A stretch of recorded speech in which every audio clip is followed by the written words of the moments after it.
Assalamualaikum warahmatullahi wabarakatuh. Selamat berjumpa kembali dengan Pak Tomo pada pelajaran IPA tentang ciri khusus tumbuhan. Kita mulai ya. Bismillahirrahmanirrahim. Tumbuhan mempunyai ciri umum dan ciri khusus. Ciri umum tumbuhan ya memerlukan air, perlu mineral, perlu zat hara, dan berfotosintesis. Kemudian ada yang berbunga, ada yang berbuah, itu namanya ciri umum.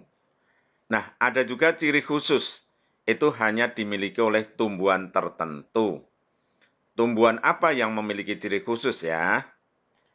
Nah, ciri khusus itu ada gunanya. Yang pertama, ada yang berguna untuk mendapat nutrisi tambahan. Ada yang berguna untuk beradaptasi dengan lingkungan, dan ada juga yang berguna untuk melindungi diri. Jadi ada 3 macam tujuan tumbuhan mempunyai ciri khusus ya. Tumbuhan yang mempunyai ciri khusus dengan tujuan mendapat nutrisi tambahan adalah kantong semar. Itu menjebak serangga ya untuk diambil nitrogennya. Ya, menjebaknya pakai cairan berbau nektar. Kemudian Venus.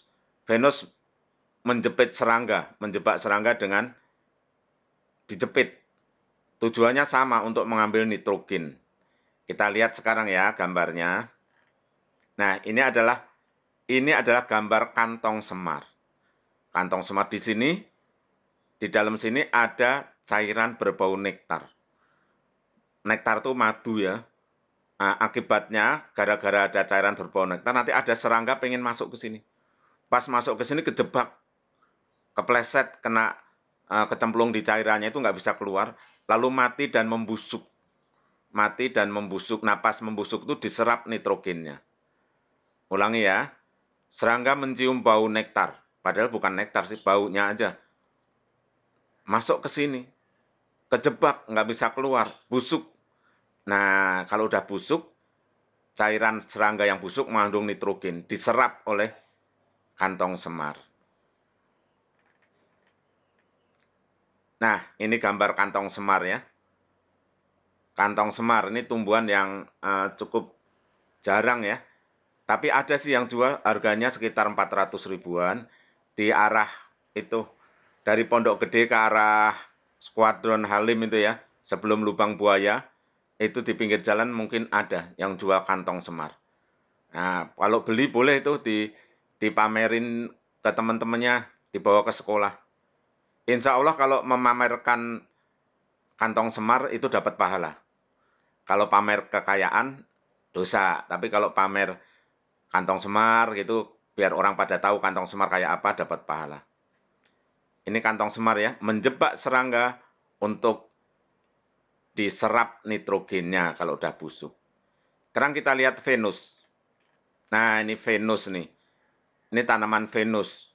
Ini juga bisa dibeli di itu sekitar daerah Lubang Buaya situ ya, pinggir jalan menuju Halim, menuju Skuadron ya.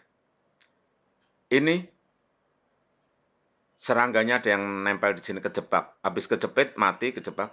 Ini kalau kamu nanti punya tanaman Venus, kalau ada serangga nempel udah mati, ini jangan diambil.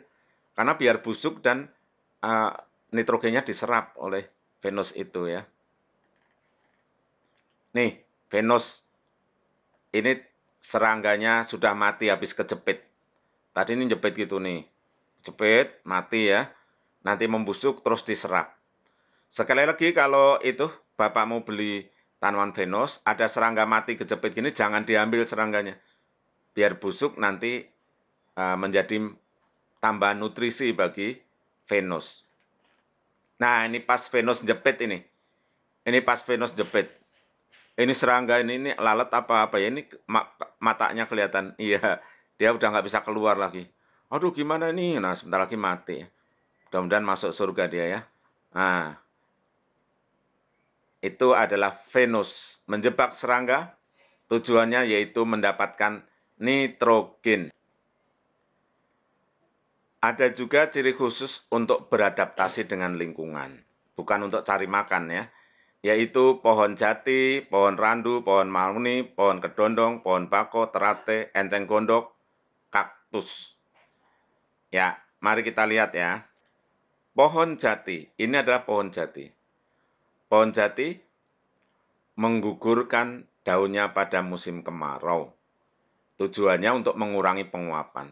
Ini musim hujan, daunnya banyak. Pas musim kemarau, daunnya dikurangi. Tujuannya supaya tidak banyak penguapan. Nah, karena kekurangan air ya.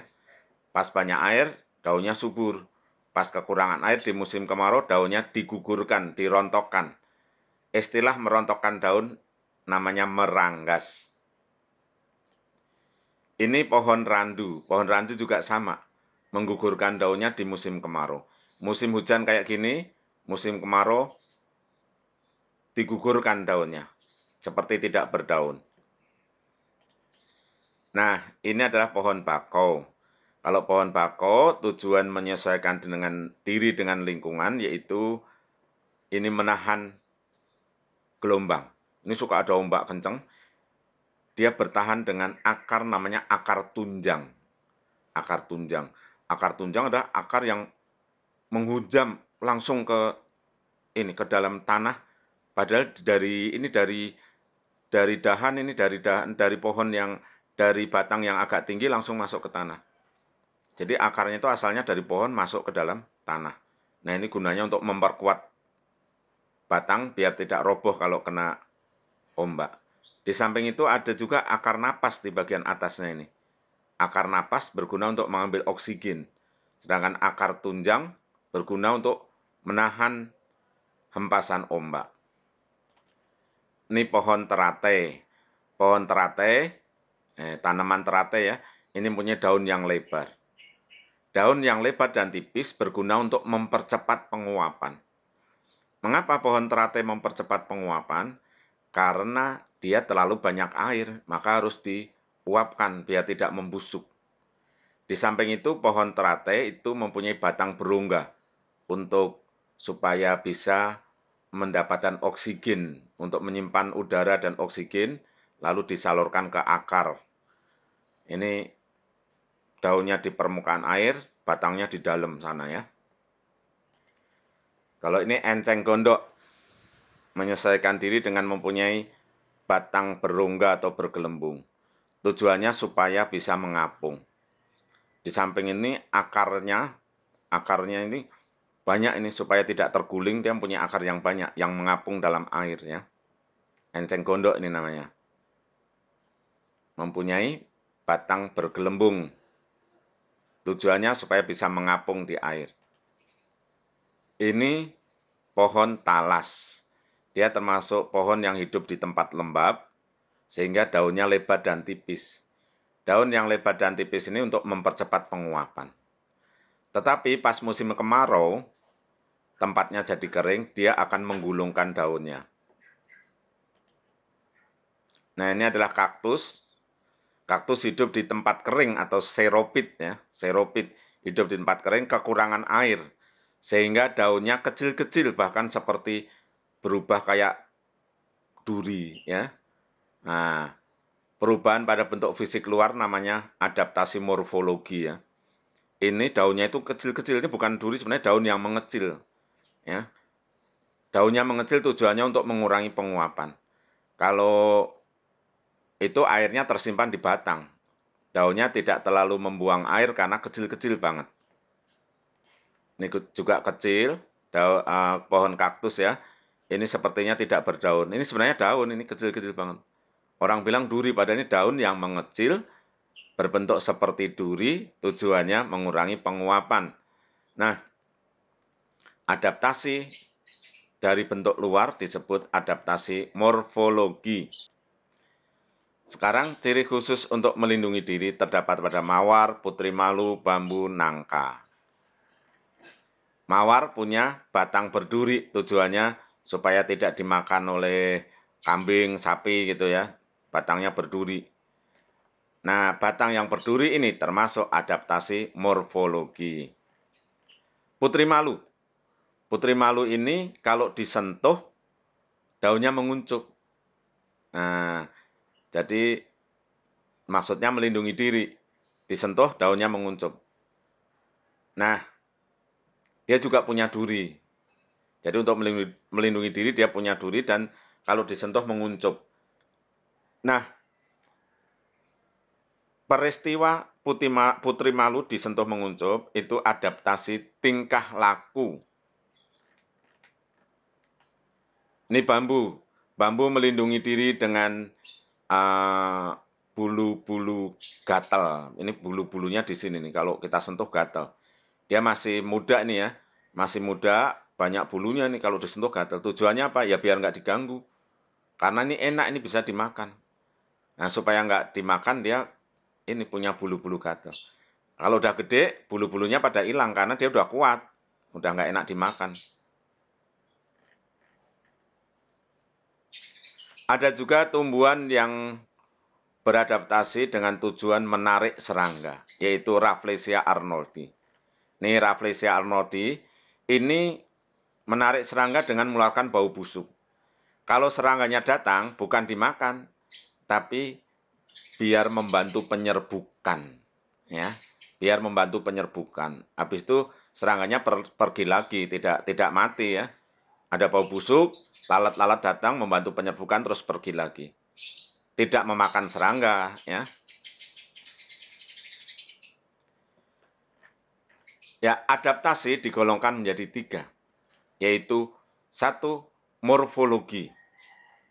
Morfologi itu bentuk luarnya. Misalnya mawar punya duri, kantong semar bentuknya kayak gitu buat menjebak serangga.